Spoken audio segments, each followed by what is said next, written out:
Welcome to Storytime Online here at Wood Library. I'm ready for some stories. Are you? I think my friend is. Let's bring him on up. Oh my goodness. You're very furry, aren't you? But I have a question. Did you even try to brush your hair today? Would you like me to do it for you? Okay, well, let's see. Got my brush. So we'll just brush it back because I don't think our friends here can even see your eyes. Would you like to have your hair brushed? I think he does, because it makes him look so fine. There we go. Is that better? Now you can see his eyes. So let's have our first story. It's called Baghead. It's written by Jarett, Krosoczka.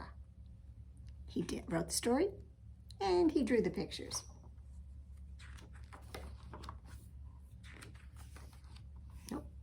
There's the bag. And all the groceries are out. This is published by Dell Dragonfly books. On Wednesday morning, Josh had an idea. A very big idea. A very brown idea. A very big brown bag idea. Josh thought it was a good idea. His mother did not. "You can't eat breakfast with a paper bag on your head," she said. But Josh did. He piled a forkful of scrambled eggs into his mouth and didn't leave a crumb on his plate. His bus driver, Mrs. Boyle, opened the door and stared at him. "You crazy kid, you can't go to school like that," she exclaimed. But Josh climbed on the bus and rode to school.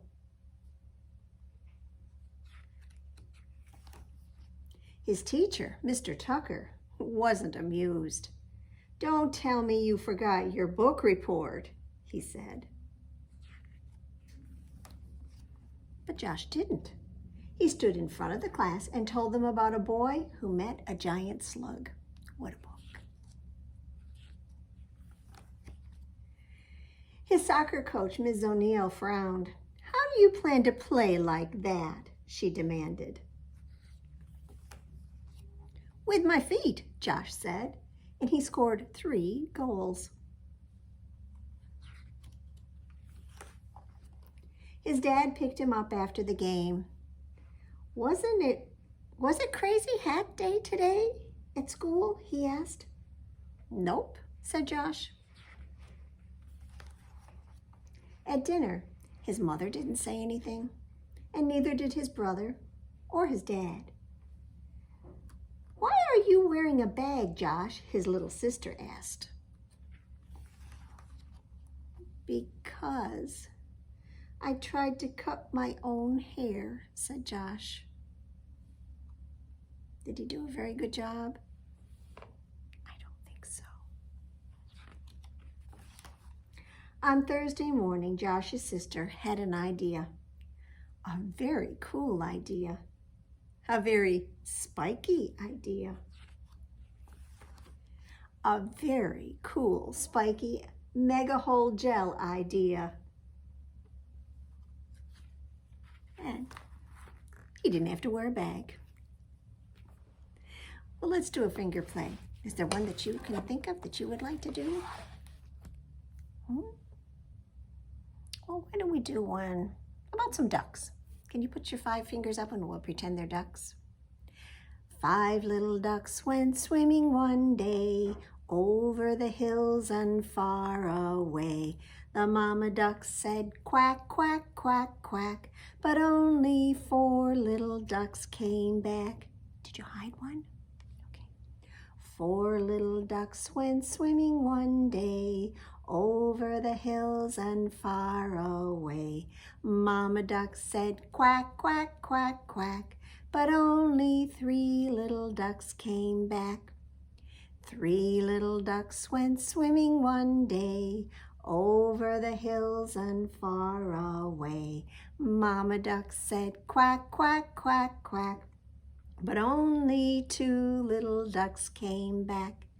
2 little ducks went swimming one day over the hills and far away. Mama duck said quack, quack, quack, quack. But only 1 little duck came back. 1 little duck went swimming one day over the hills and far away. Mama duck said quack, quack, quack, quack. But none of the 5 little ducks came back. How do you think Mama felt? Not very happy. In fact, she felt pretty sad. So sad Mother Duck went out that day over the hills and far away. Mama Duck said quack, quack, quack, quack. And all of the 5 little ducks came back, and Mama was so happy to see them, she gave each one of them a great big kiss. And they were so happy to see her, they kissed her back. When I was looking for books about hair, I found one, an old one, kind of a classic. This was published in 1955. It's written and illustrated by Don Freeman. It's called Mop Top, and it's published by Puffin Books. It's about going to the barber shop. This is the story of a boy who never wanted to have his hair cut. Everybody called him Moppy because on top he looked like a floppy red mop. But Moppy didn't care what anybody said about his hair or what they called him. All he wanted was to stay home and play. He sometimes played at being a soaring eagle. And he sometimes played at being a roaring lion. A good lion he made, too, without even trying. Look at that mane. But the time came when something had to be done about Moppy's top. It happened one day when he was swinging from branch to branch in his very own chinaberry tree. His mother came out into the garden and said, "Pardon me, but just who do you think you are up there? Tarzan?" "Oh, no, Mother, I'm not Tarzan," said Moppy. "I'm a man from Mars, and I'm visiting all the stars and other planets." "Well then, Mr. Man from Mars, could you plan to make a landing on this Earth sometime today? We want you to hop to the barber shop and get that floppy mop clipped off before your birthday party tomorrow." Well, the minute Moppy heard the words birthday party, why, he dropped down out of the tree to the ground, feet first, and then stretched out his hand. "Here's some money, Sonny," his mother said. "I've just called Mr. Barbaroli, and he says he'll be ready for you at 4 o'clock sharp. It's a little after 3:30 now, so let's see you hippity-hop to the barber shop all by yourself." Moppy put the money in his pocket, and off he zoomed across the vacant lot like a rocket to the moon. But just as soon as he turned the corner, he slowed down to a trot. "Don't need my hair cut at all. Anyway, not now," he grumbled, and he stumbled along until something bright red appeared. They were bright red lollipops in the candy store window. They caught his eye, and they looked so good he had to stop.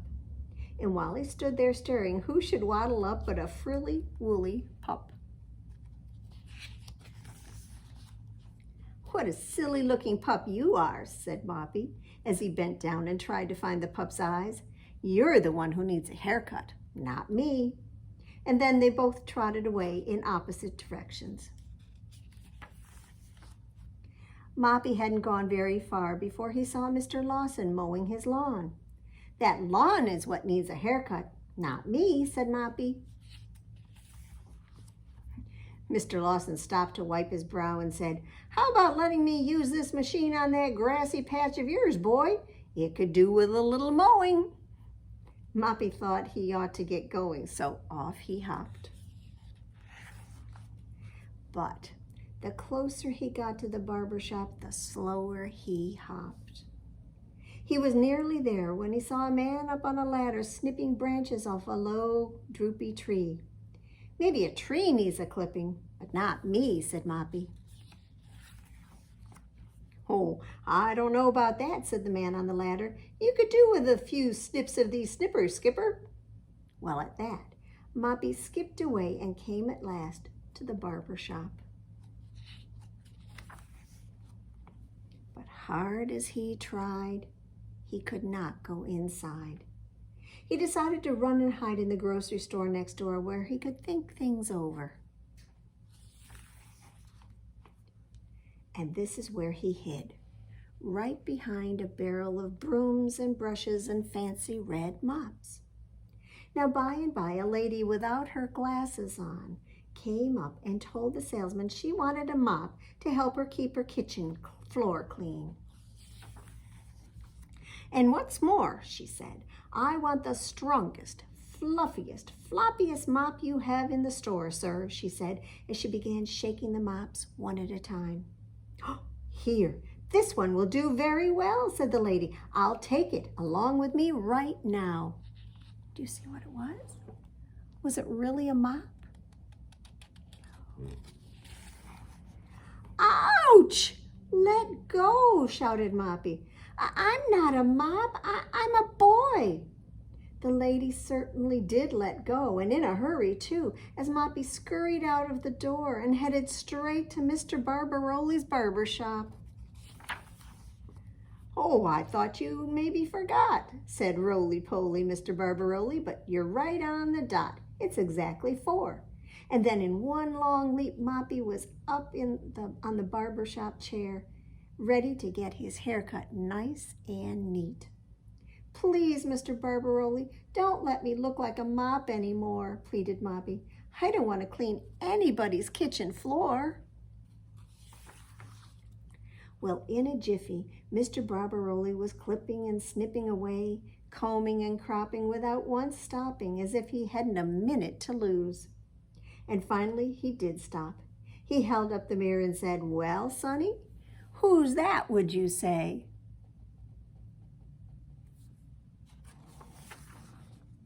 "It's me.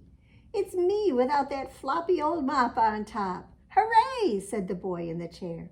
And then he hopped down, gave Mr. Barbaroli the money, and then out the door he flew, light as a feather. All the world looked spick and span as the boy who was once called Moppy hopped up the street for home. Everything felt new now, even the weather. The tree was neat and tidy, the lawn was nicely mowed, and look at the pup, even he'd had a trim. The next day at his birthday party, there was a beautiful big cake with 6 candles lit, and in the frosting was written, "Happy birthday to Marty." To Marty? Well, that was his real and true name all the time and forevermore. So if you run into him, you can say, "Hi, Marty," but don't call him Mop Top, because he isn't a Moppy Top anymore.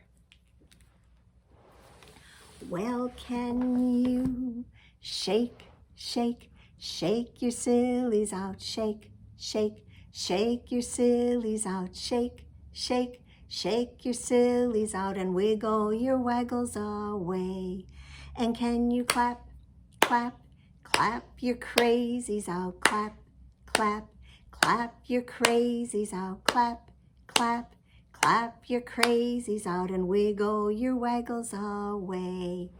Can you stretch, stretch, stretch your stretchies out, stretch, stretch, stretch your stretchies out, stretch, stretch, stretch your stretchies out, and wiggle your waggles away. Can you stand up? Because this is when you can jump. Can you jump, jump, jump your jiggles out, jump, jump, jump your jiggles out, jump, jump, jump your jiggles out, and wiggle your waggles away. Can you yawn? Yawn your sleepies out, yawn. Yawn your sleepies out, yawn.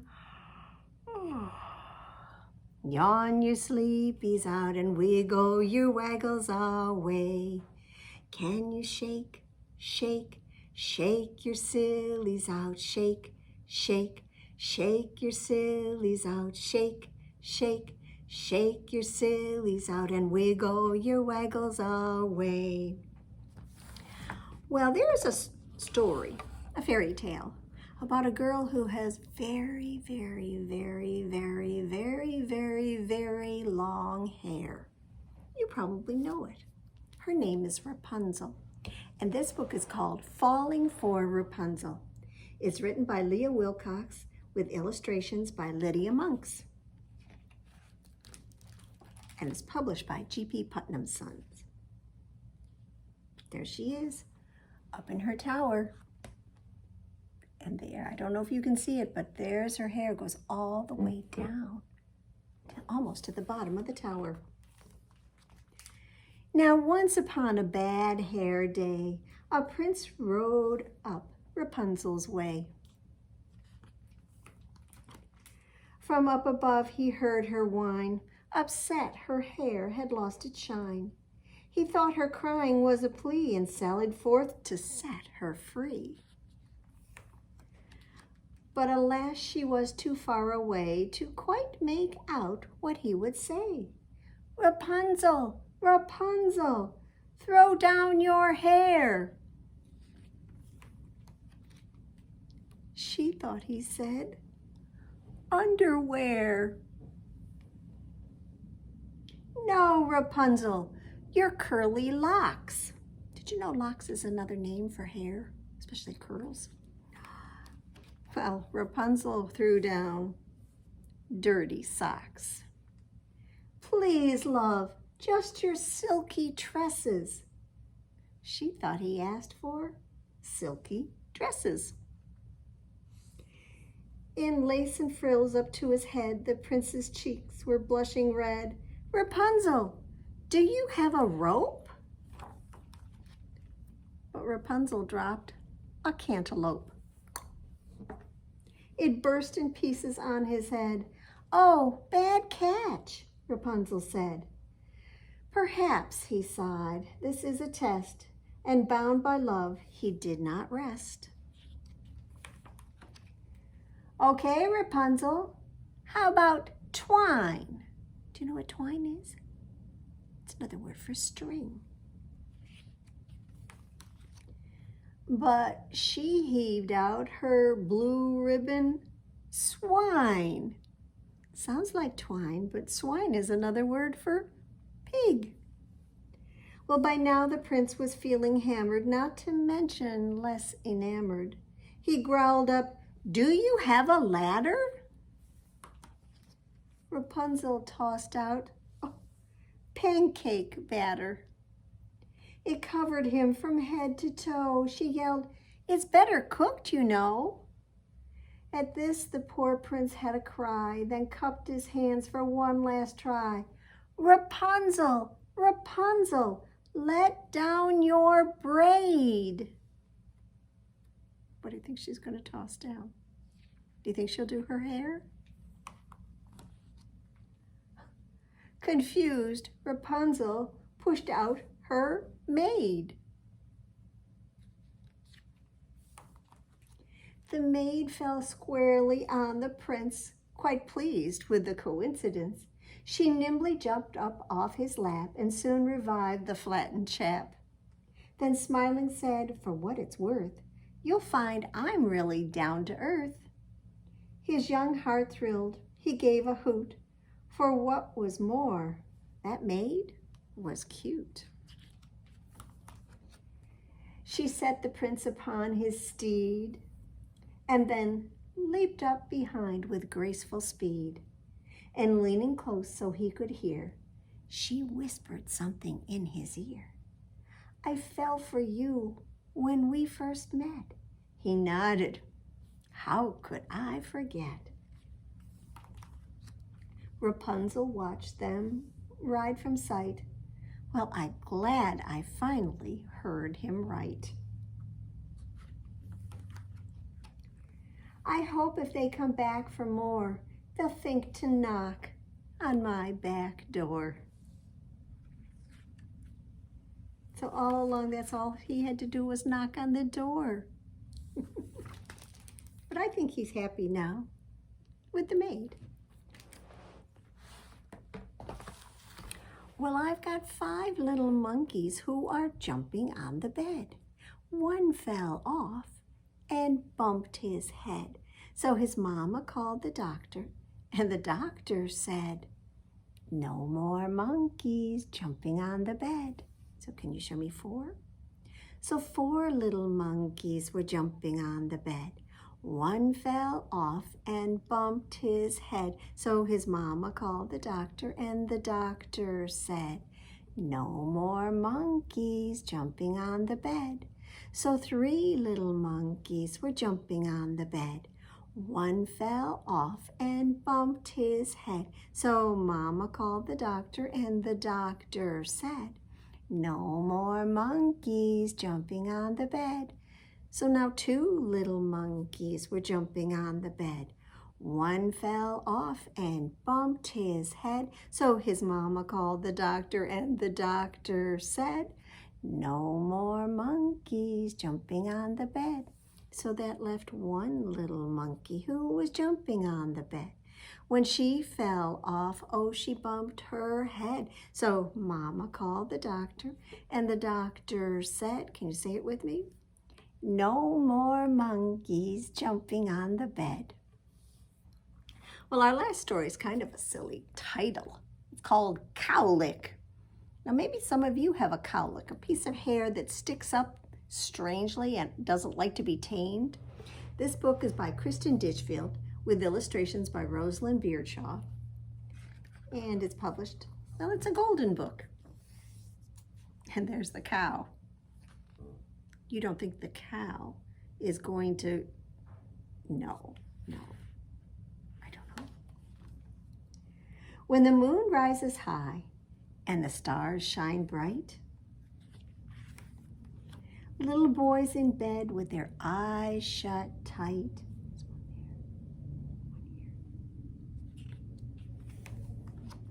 Clip clop, down the hall.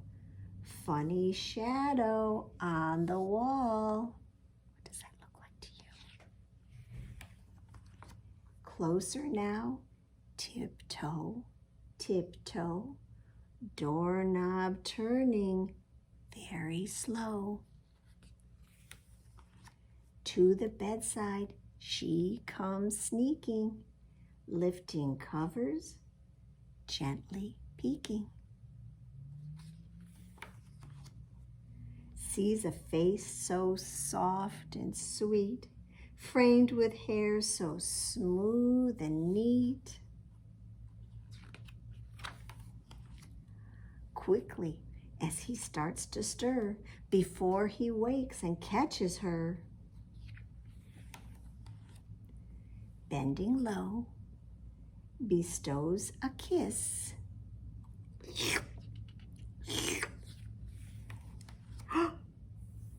Cowlick. Oh my goodness, look at that tongue. First one head and then another, little boy and little brother. Her eyes a twinkle, she's had her fun. She slips away before the sun. There it comes. Breakfast time. Get out of bed. What has happened to your head? Bathroom mirror shows it all. Once flat hair, now standing tall. No brush or comb will do the trick. When you've been given a big cow lick. Oh my goodness, look at the dog. I guess the cow gave him one too. Silly, silly. Well, can you wiggle your fingers and wiggle your toes? Can you wiggle your shoulders? And how about your nose? Can you wiggle your elbows and slap your knees and stretch your arms? Oh. And then get ready, please, for a very quick little song rhyme on the flannel board. And we'll do this a couple times so that you can sing along with me. Let's put him up here. There was an old man named Michael Finnegan. He grew whiskers on his chin again. The wind blew them off, but they grew in again. Poor old Michael Finnegan. Begin again. So let's sing it again. There was an old man named Michael Finnegan. He had whiskers on his chin again. The wind blew them off, but they grew in again. Poor old Michael Finnegan. Begin again. One more time. There was an old man named Michael Finnegan. He had whiskers on his chin again. The wind blew them off, but they grew in again. Poor old Michael Finnegan. Don't begin again. So those are our hairy stories today. I hope you've enjoyed them. And did you enjoy them? Oh, I think your hair's standing up on end again. Let's smooth it down so you can say goodbye to them. Bye. We'll see you again when it's time for Storytime Online.